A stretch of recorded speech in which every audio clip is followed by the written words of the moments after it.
Mi esposa me dijo dónde estaba su cuerpo, sé que su ex tiene algo que ver. Hoy tengo 44 años, pero cuando todo esto ocurrió yo tenía 36. Quiero que presten atención a las edades porque son importantes para entender todo lo que pasó.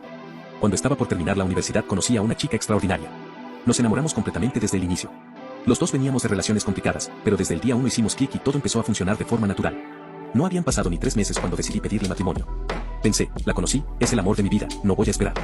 Ella aceptó, su familia aceptó, nos casamos y nos fuimos de luna de miel. Yo empecé a trabajar en una asociación de abogados, en un buffet, porque siempre fui muy bueno en lo que hacía. Yo le dije que si quería trabajar fuera, yo la apoyaba, pero si quería quedarse en casa, yo podía mantener nuestro estilo de vida sin problema. Ella dijo que podía trabajar desde casa porque era asesora. Y así empezó nuestra vida juntos, todo muy bonito.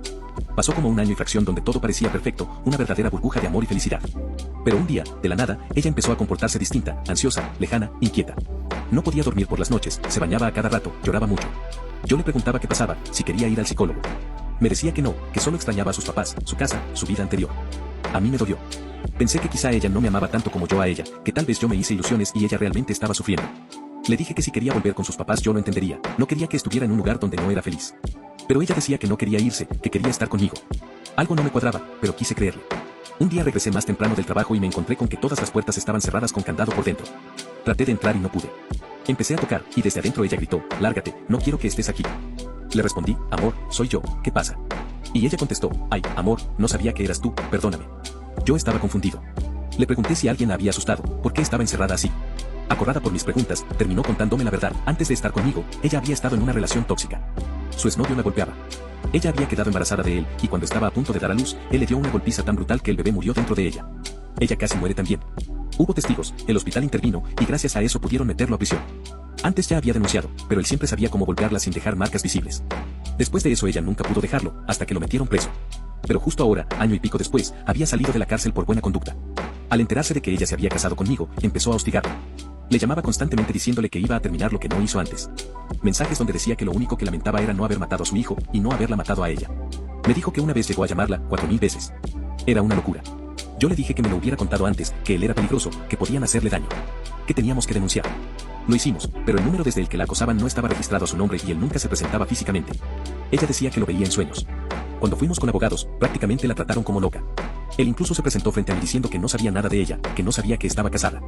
Era su palabra contra la de ella. Y él decía que ella estaba mal emocionalmente desde el error que él había cometido con ella. Así lo llamó. Yo le creí a mi esposa y le dije que lo mejor era mudarnos de ciudad. Ella estaba tan estresada que se le caía el cabello a mechones. Empezó a sufrir alopecia severa. Bajaba de peso. Yo la abrazaba y se le desprendían trozos de cabello. Después de mudarnos, parecía un poco más tranquila. Y entonces resultó que estaba embarazada. Para ella fue una mezcla de emoción y dolor, recordaba a su bebé anterior, a quien había sentido moverse y patear, pero nunca pudo sostenerlo en brazos más que cuando ya estaba sin vida. Yo le prometí que eso no volvería a pasar. La llevé a una psicóloga. Le dijeron que quizá tenía paranoia, que sentía que la seguían. Que debía tranquilizarse, disfrutar su embarazo, y que su ex ya no iba a molestar porque había una orden de alejamiento. Ella quiso creerlo y por un tiempo volvió a ser feliz. Pero cuando llegó a los 8 meses de embarazo, casi vísperas de Navidad, decidió ir a hacer unas compras. Me mandó un mensaje diciendo que iba a tomar un taxi de aplicación. Yo estaba en el trabajo. Le dije que sí, que fuera. Eso fue a las 4 o 5 de la tarde. A las 7, cuando salí del trabajo y la llamé, su celular ya estaba apagado. Sentí un mal presentimiento. Llamé a sus papás, tampoco sabían nada. El último mensaje que les había mandado fue horas antes, diciendo que iba a comprar unas cosas para mí y para el bebé. Llegué a casa. No había señales de que se hubiera llevado nada.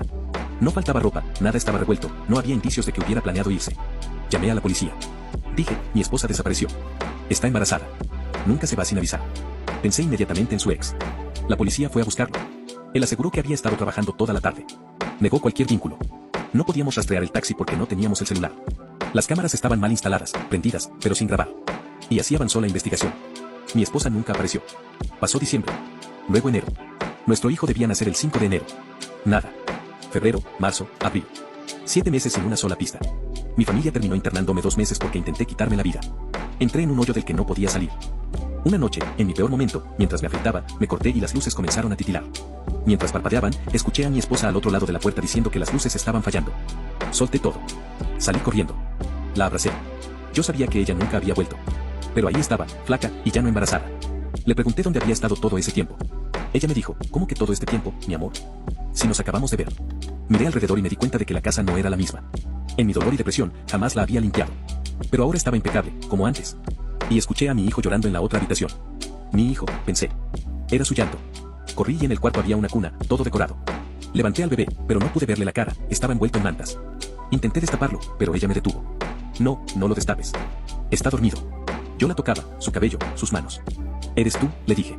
Ella respondió, estás actuando raro. Me senté en la sala con ellos, sin entender qué estaba pasando. Mi esposa se me acercó, me tomó de la mano y me dijo: amor, vamos a acostarnos. Ya es tarde, el bebé está durmiendo. Yo no podía creer lo que estaba viviendo. Hacía unas horas yo estaba a punto de quitarme la vida, y muchas veces antes lo intenté. Incluso había estado internado.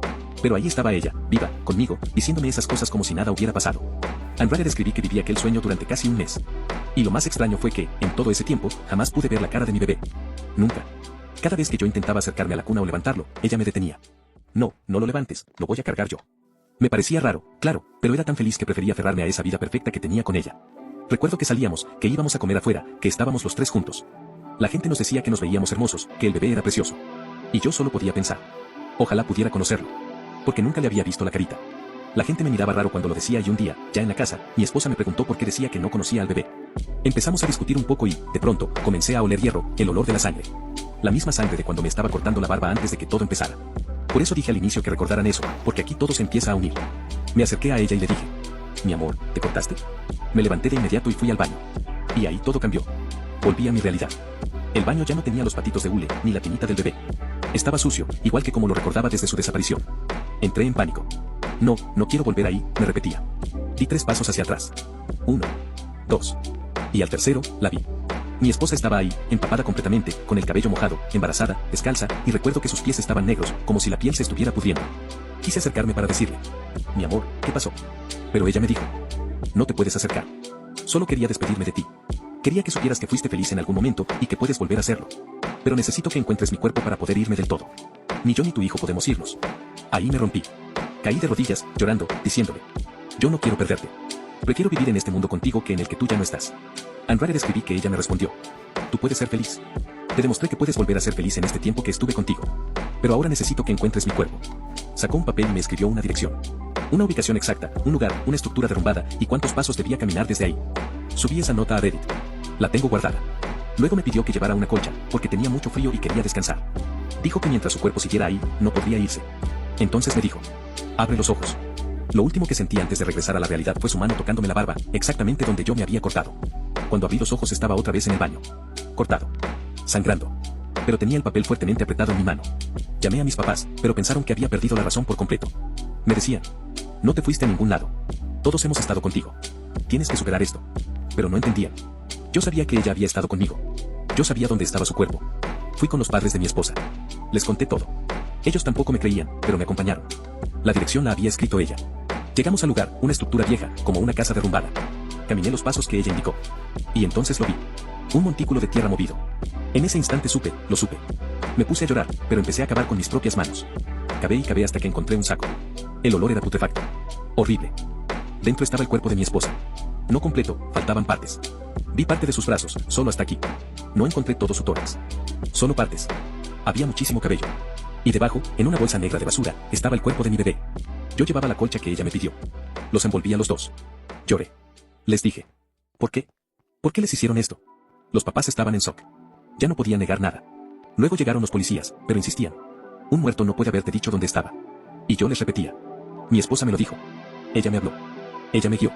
Encuentren el resto de su cuerpo para que pueda descansar. Los cremamos a ambos. Tuvimos un entierro digno. Pusimos sus cenizas en una cajita, la mitad la enterramos bajo un árbol, la otra mitad la tengo yo en mi casa. En el fondo de mi corazón sé que fue su ex quien les hizo esto. Nunca pudieron demostrarlo. Nunca supimos exactamente qué les pasó. Ni cómo los mutiló. Pero gracias a lo que viví, escribí en Reddit que los muertos sí se comunican. Mi esposa vino a buscarme porque necesitaba descanso. Y también porque quería que yo pudiera cerrar ese ciclo. Por eso jamás pude ver la cara de mi bebé en aquel mes perfecto. Porque no tenía rostro. No había nacido vivo. La letra del papel sigue siendo la suya.